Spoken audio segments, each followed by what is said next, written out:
when it comes to the emperor who made the greatest contributions to TO my country's territorial expansion, Qin Shi Huang undoubtedly stands out. Although he did not expand his territory on a large scale, he laid the foundation for the nation's territorial boundaries.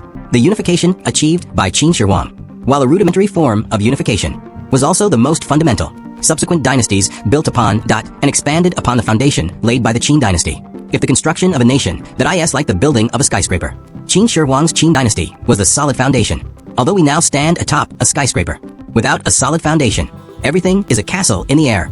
After King Wu of Zhou established the Zhou dynasty, he implemented a system of enfeoffment, granting territories to meritorious officials. While this system proved effective in the early years of the dynasty, over time, conflicts between the various vassal states intensified. When two states clash, the stronger prevails, and the victor becomes even stronger. This cycle repeats itself, ultimately leaving only a few powerful states standing. As wars continued, nations expanded their territories, increasing their tolerance for error. Even if they were defeated, they still had a chance to rebound. While states during the spring and autumn period might have been the size of a village, by the end of the Warring States period, they were the size of several provinces. Had it not been for the sudden rise of Qin Shi Huang and his unification of the Six Kingdoms, some kind of reconciliation might have been reached. After all, the 500-year-long territorial war that had exhausted the people, had it continued, there would have been no peace. The thought that we too could have nearly fallen into such a situation is chilling. Fortunately, we had a great emperor like Qin Shi Huang, or rather, a powerful Qin state, which was able to emerge from the Seven Kingdoms and achieve unification in one fell swoop. Qin Shi Huang's foundation for unification that enabled his descendants to build upon it and continue to expand the nation's territory. After unifying the Six Kingdoms, Qin Shi Huang did not cease his conquests. He had long coveted the lands of the Baiwei.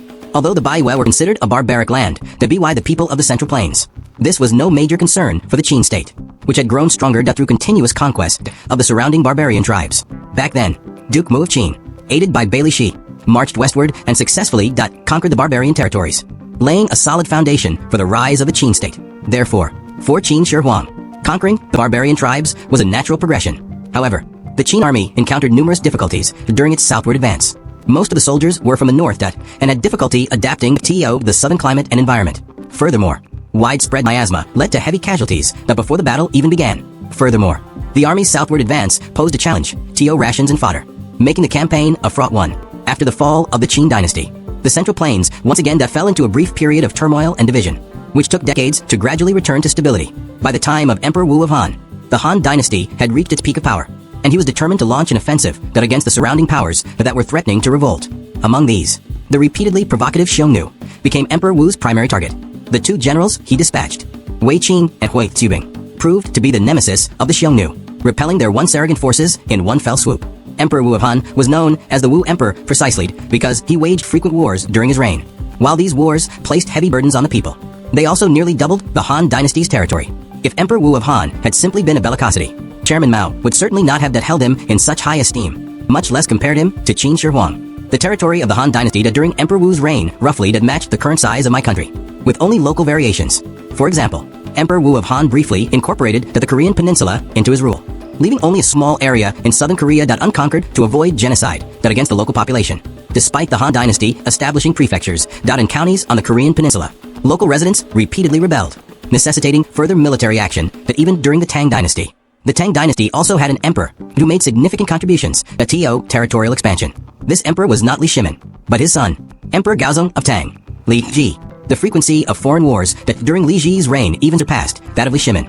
Had Li Shimin also engaged in frequent campaigns, the prosperity of the Jingguan reign would likely have been difficult to achieve, because the brilliant achievements of the Jingguan reign were so dazzling. The contributions of Emperor Gaozong Li Ji are often overlooked. However, he did conquer and recover a significant amount of territory during his reign. He was the first emperor to pay significant attention to the northern steppes. He not only relocated some civilians to settle there, but also stationed garrisons to strengthen administration. He later established the Anbei Protectorate, extending the Tang dynasty's northern border to the present-day Lake Baikal region. Although this territory now belongs to other states, Emperor Gaozong did incorporate it into Tang territory. The Song and Ming dynasties made limited contributions to territorial expansion, their only notable achievement being Zhu Yuanzhang's recovery of northern territory. However, in the final years of the Qing dynasty, the Qing government signed a series of unequal treaties, ceding territory and paying indemnities. This not only ceded previously conquered territories, but also resulted in the loss of some previously held territory. Despite this, we cannot deny Emperor Kangshi's contributions to territorial expansion.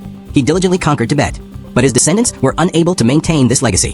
Qin Shi Huang's campaign to pacify the Baiwei that established the foundation for his rule that over the southern coastal regions. Emperor Wu of Han expelled the Xiongnu Dot and established control over the northwest. Emperor Gaozong of Tang annihilated the Qiela and incorporated the northern steppes into his empire. And Emperor Kangxi consolidated his rule that over the Tibetan plateau through the expel the Zunghars and protect Tibet campaign. These four emperors made indelible contributions to my country's territorial expansion. As we enjoy the benefits of our vast territory, we must never forget their historical contributions.